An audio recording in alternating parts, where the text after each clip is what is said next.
गांव क्षेत्र में आपका विरोध शुरू हो गया है। नाम की घोषणा होने से पहले ही जो है आपके फोटो पर क्रॉस के निशान और कांग्रेस से नहीं चलेगा वाले पोस्टर चर्चा का विषय है, क्या कहेंगे आप? पोस्टर शायद कल रात में आया है। हमारा देश सबसे बड़ा लोकतांत्रिक देश है और चुनाव एक उत्साह के रूप में हमारे इस लोकतंत्र की खासियत में रहे हैं। क्योंकि राजनीति में हर व्यक्ति चाहता है कि उसकी ज़्यादा से ज़्यादा लोगों तक पहुंच बने, और इस चुनाव में मेरे ख्याल से पहला फाल्ट विपक्षी दल द्वारा कर दिया गया, क्योंकि पोस्टर के साथ ये कहा गया कि नहीं चलेगा, तो चलेगा क्या ये उनको स्पष्ट करना था। जो विरोध था उसको नहीं दर्शाया। लेकिन सुबह सुबह मुझे कम से कम 25-50 फोन इसलिए आ गए कि आप ही हैं, आपका फोटो हमने आज देखा, आप ही हैं, हमने आपका फोटो देखा। तो मुझे तो लगा कि एक प्रचार मुझे मिल गया। विपक्षी दल की प्रत्याशी की घोषणा हो गई। घोषणा होने के बाद उन्होंने ये पोस्टर शायद जारी किया है, तो मुझे तो लगता है कि मुझे तो प्रचार प्रसार का एक अच्छा मौका उन्होंने दे दिया। क्रॉस लगाया, उस क्रॉस का जवाब मैं जब जनता के बीच जाऊंगा तो जवाब भी दूंगा। लेकिन मुझे तो आज की तारीख में एक शेर याद आ रहा है कि जिसमें कहा जाता है कि हे खुदा मेरे दुश्मन को सलामत रखना, वरना मेरे मौत की दुआएं कौन करेगा। तो इसलिए मैं तो चाहता हूं कि मेरा विपक्ष ऐसे ही फलता फूलता रहे, मेरे पोस्टर लगाता रहे। पोस्टरों में अगर कोई कारण बताया जिसमें मैंने जनहानि की हो या किसी प्रकार का कोई मैंने दोष या दिया हो, उस दोष को लेकर करा रहा तो मैं मान लेता। लेकिन विपक्षी दल कांग्रेस के प्रत्याशी को तय करने का अधिकार नहीं। ये प्रत्याशी कांग्रेस के हाईकमान तय करेंगे। कांग्रेस की जो निर्धारित समिति वो तय करेगी, उसके आधार पर प्रत्याशी का चयन होगा। प्रत्याशी के रूप में अगर मुझे मौका मिलता है तो मैं कांग्रेस के एक कार्यकर्ता के रूप में काम भी करूंगा, और अगर नहीं मिलता है तो मैं पूरे समय कांग्रेस के लिए उपलब्ध हूं। जहां कांग्रेस पार्टी भेजेगी वहां मैं काम। आपका ऐसा दावा कैसे कर सकते कि विपक्ष की साजिश है? कांग्रेसी भी इस तरह की हरकत कर सकते? देखिए, कांग्रेस के कार्यकर्ता को अगर करना होता तो बीच में लगातार हमारे पर्यवेक्षक आए, ऑब्जर्वर आए, हमारी यात्राएं निकली, और यात्राओं के दौरान एक बार ऐसा हुआ भी है कि कुछ प्रत्याशी खड़े हो गए थे कि हम प्रत्याशी के रूप में होना चाहिए। उन्होंने अपना प्रदर्शन प्रदर्शित भी किया, और समय समय पर जो हमारे लोग आते हैं, माननीय राष्ट्रीय प्रभारी जी संजय दत्त जी आए, हमारे जिले के प्रभारी जी आते हैं, दिग्विजय सिंह जी, माननीय कमलनाथ जी, सबका दौरा हुआ है। उस समय भी विरोध प्रदर्शित हो सकता है, लेकिन विरोध प्रदर्शन का कहीं कारण नहीं बना है, क्योंकि प्रत्याशी घोषित हुआ है।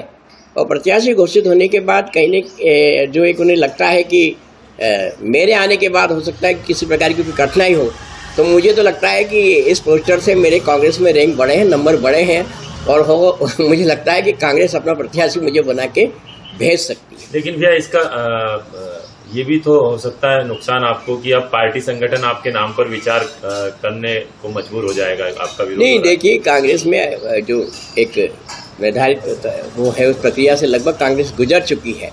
ऐसे दृष्टिकोण में अगर एडिशनल कहीं ना कहीं ये फाइट होगा तो कांग्रेस को तय करना, कांग्रेस हाईकमान जो भी निर्णय देगा मुझे स्वीकार है। लेकिन कांग्रेस क्या करती नहीं है, मैं स्पष्ट रूप से कह सकता हूँ, क्योंकि कांग्रेस का अगर कार्यकर्ता होता तो वो कहीं ना कहीं बात रखता, उसको मुखरित होने का अधिकार है। और आपने देखा समय समय पर वहाँ अलग अलग सभा, एक सभा में मैं खुद मौजूद था, लेकिन वहाँ कुछ लोग खड़े हो गए कि हम में से कोई प्रत्याशी होना चाहिए, तो मैंने उसको स्वीकार किया, क्योंकि ये हमारा जनतंत्र है। जनतंत्र में हमको कार्यकर्ता की बात को स्वीकार करना पड़ेगा, वो हम स्वीकारेंगे। लेकिन ये करते आपको याद होगा कि चुनाव के प्रत्याशी की घोषणा होने के तीसरे दिन आता है, तो मुझे लगता है कहीं ना कहीं वो प्रत्याशी को डर है। एक तो जो एक बड़ा वोट बैंक जो उनके साथ जाता है हमेशा, जिसको कि उन्होंने ये सोच रखा कि ये तो मेरा बनवा है, वो वोट बैंक खिसकता नजर आ रहा है। कहीं ना कहीं जनता के बीच जो मेरी हमेशा मौजूदगी रही है सहजता और सरलता के साथ, वो कारण रहा है। तो वो अपना कारण को कहीं ना कहीं विरोध स्वरूप प्रदर्शित करना चाहते हैं। और मेरे ख्याल से अगर स्वस्थ राजनीति है तो स्वस्थ राजनीति में हमको अगर दोषारोपण करना तो खुलेआम करना चाहिए। जैसे मैं खुलेआम माननीय मध्य प्रदेश के मुख्यमंत्री से लेकर उनके आम कार्यकर्ता तक खुलेआम बोल रहा हूं, उसका जवाब इनके पास नहीं है, जवाब नहीं दे पा रहे हैं। मैंने माननीय जो वहाँ के प्रत्याशी उनके परिवार के खिलाफ आरोप लगाए हैं कि उनके भाई जो बीपीएल में थे कैसे आज 3 करोड़ के व्यवसायी हो गए, क्या किस प्रकार के धंधे चल रहे। मैं खुलेआम बोला हूँ। उन चीज़ों को लेकर अगर बात होती तो ठीक थी, लेकिन मैं तो फिर यही कहता हूँ कि मेरे दुश्मन सलामत रहे, पोस्टर लगाते रहे, ताकि मैं क्षेत्र में जनता तक पहुँचता रहूँ। नहीं देखिए, मैंने कहा ना, मैं कांग्रेस का कार्यकर्ता हूँ। आज तो मैं आपके सामने घर पे बैठा हूँ, अगर तैयारी होती तो मैं फील्ड में होता। मेरे को जो पार्टी काम देती वो काम में करता हूँ। दीपक जोशी अब किसी फील्ड के मोहताज थोड़ी कि किसी को काम करने के। दीपक जोशी बड़ा नाम है और एक पहचाना नाम है। नहीं, मैंने बताया ना, देखिए क्योंकि कल मेरे यहाँ पारिवारिक एक कार्यक्रम है, आपको पता है श्राद्ध पक्ष है, मेरे यहाँ बड़ा कार्यक्रम है, उसकी तैयारी कर रहा हूँ। मेरी बहन परिवार के सब लोग आए हुए हैं, तो मैं उस काम में भी लगा हूँ। लेकिन पार्टी ने काम दिया, कल मुझे कोई काम दिया था, मैं उज्जैन और इंदौर दोनों जगह गया था, काम अपना करके पार्टी तक पहुँचा दिया मैंने। यदि पार्टी आपको मैदान में उतारती खाते गांव से, तो अपनी जीत को लेकर कितने आश्वस्त है और नाराज नेताओं को कैसे साधेंगे? कांग्रेस की इस वक्त मध्य प्रदेश में एक सर्वे के आधार पर नहीं, हर आदमी कह रहा है कि कांग्रेस की सरकार बनेगी। चाहे मीडिया हो, चाहे पब्लिक हो, चाहे प्रशासन, सबका कहना है कि कांग्रेस की सरकार बनेगी। ऐसे दृष्टिकोण में उस सरकार को रोकने के लिए आपने देखा कि बीजेपी ने अपने सारे नीति सिद्धांतों की अवहेलना कर दी। बीजेपी में कहा जाता था कि पहले कार्यकर्ताओं का सर्वे होता था, हमारे यहाँ सर्वे होता, मैं खुद सर्वे करने गया, मंडल के कार्यकर्ताओं को बुलाया जाता, जिले के कार्यकर्ताओं को बुलाया जाता, वो सिस्टम ध्वस्त कर दिया। ऊपर से सीधी सीधी लिस्ट आई, लिस्ट आने के बाद इस प्रकार के नाम आए कि जो राष्ट्रीय टीम में खेलते थे उनको क्लब में खेलने का मौका दे दिया।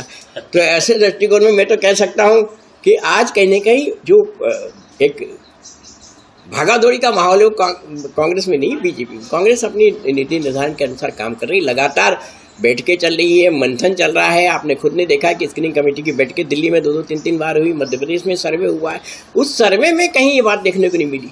तो मैं स्पष्ट रूप से कह सकता हूँ कांग्रेस आज कमलनाथ जी के नेतृत्व में और उनके विजन के साथ चुनाव लड़ रही है। जनता को 15 माह का जो काम इन्होंने दिखाया था, कहा कि 15 महीने में कुछ नहीं हुआ और हमने 18 साल में ये कर दिया, और आखिर में लाडली बहना पे आके